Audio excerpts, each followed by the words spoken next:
Hello, how's it going, everybody? It's Jamie here. I am excited to do something a little bit different, not too crazy, but in the purview of legal things. We're going to talk about the new LSAT because the LSAT, that is, law school admissions test, has been changed since the time that I took it quite a long time ago now. And I think it's important for people just to understand those differences, especially if you are considering law school. So if you are currently in college, maybe you're nearing that time where it's time to apply. This video is for you to get you started thinking about, okay, what's different and what to be expected on the new LSAT. So if you haven't already, make sure that you hit the like button on the video. Make sure that you subscribe because, again, the best way for you guys to connect with me with whatever content I put out is to subscribe and hit that notification bell so you get the update whenever I do new videos.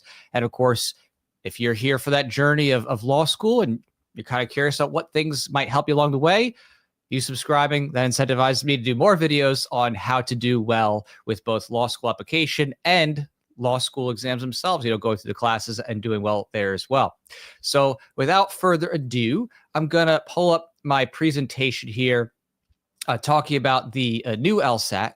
So this is going to be an overview of what's expected. We're not going to be doing questions, directly here. It's not going to be, here's the exact formats. It's going to be more of an overview just to give you a sense of what's going on.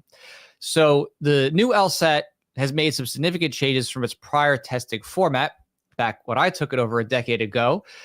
These changes started with the August 2024 administration, and they continue to this day. So fortunately, lucky for some of you, the test has become shorter, and the Law School Admissions Council has removed the logic games section from the test. The logic games section before was quite famous for its format where you had to take some conditions and kind of set up a strategy to map out what can or can't come in a certain order.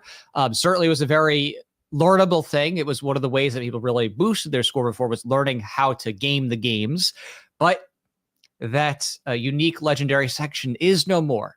It doesn't mean, though, that the test itself is necessarily going to be, somewhat easier, in terms of the results.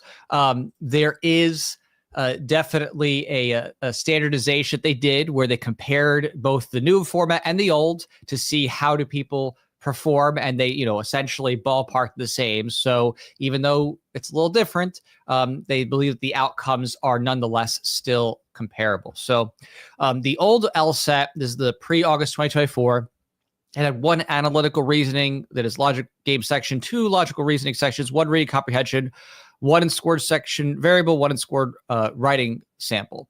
The new LSAT, again, lucky you, I think it's easier that it's shorter personally, but the testing will pan out. We'll see how it goes over time, but it certainly is nice to not have to take as long as a test. They only have two logical reasoning sections, one reading comprehension section, one unscored section, logical reasoning, reading comprehension, and one unscored writing sample. So there you have it. Making it shorter certainly is a nice improvement for those who don't want to have to sit there for a very long time like we did, basically 4 hours before. So in terms of scored sections, it's gone from 4 before to now just 3.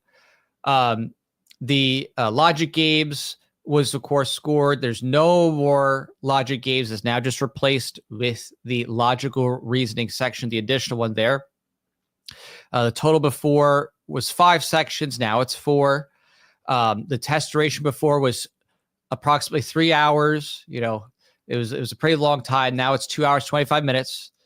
So nice to have a little bit less time, have to spend in there, studying, all that good stuff.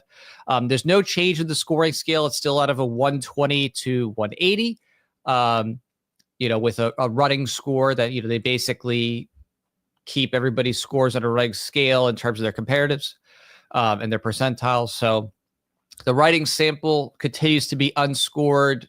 Most people don't care about the writing sample with the LSAT. Honestly, it's pretty much worthless. I mean, I'm sure there's some schools out there somehow that do, but pretty much all law schools care about, by and large, is your LSAT and your GPA for like the biggest part of their admissions process, and then of course your letter of intent may pass that, but it's really comes down to those big scores that's going to make or break where you get into.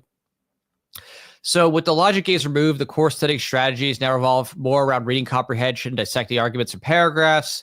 So the skills that are required to succeed are developing your reading comprehension skills and developing your argument analysis skills.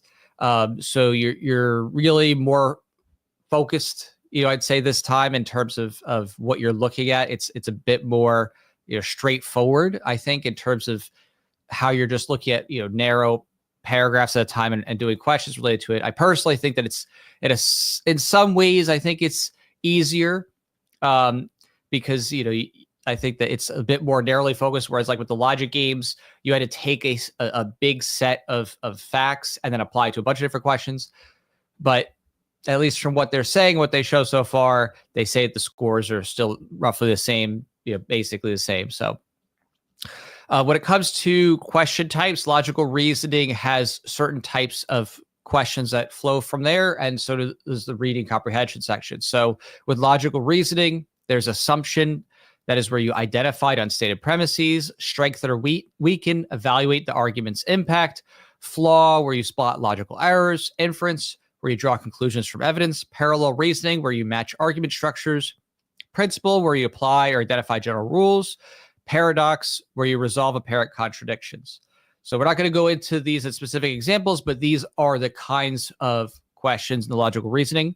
With reading comprehension, they have main point, where identify the primary argument or purpose, detail, find specific information in the passage, inference, deduce unstated conclusions, author's attitude or tone, assess the perspective or intent, purpose, why a section or detail is included, comparative reading, compare two sort of passages, typically, one set per test. So at least still the overall, big sections, the big ideas, they have their set of ways that you're going to approach these questions. They have their themes. They have their specific ways to look for, the common types of questions. So those are learnable. There's skills that you can definitely build on and understand what it is that they're going for with each type of question and what the common ones are. And of course, once you are able to identify what type of question it is, it becomes easier to home in on, what you're trying to find.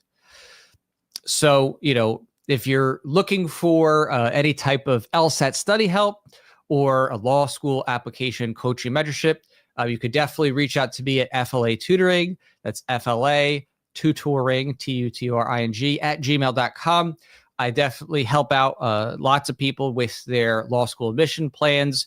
I help out with studying. I give tips and advice. We can practice together, discuss things, and also reviewing over your law school letter of intent. I've helped tons of people get into law schools all across the country. From lower tier to higher tier ranked schools. You name it, whatever someone's desires are in terms of what they're going for. Sometimes people are going for scholarships. Some people just want to get to the best school they want to get into possible. Whatever it is, we can custom tailor that. So yeah, feel free to reach on out if you are looking to do that, and I can definitely help you out there. All right. Thank you so much again, everybody, for hanging out with me and going over this new LSAT overview. Hopefully it gives you some food for thought if you're here considering law school, or maybe you're a student and you're nearing time to start studying and you're like, okay, let me think about what it is that I need to focus on. All right. Take care, everybody. Talk to you later.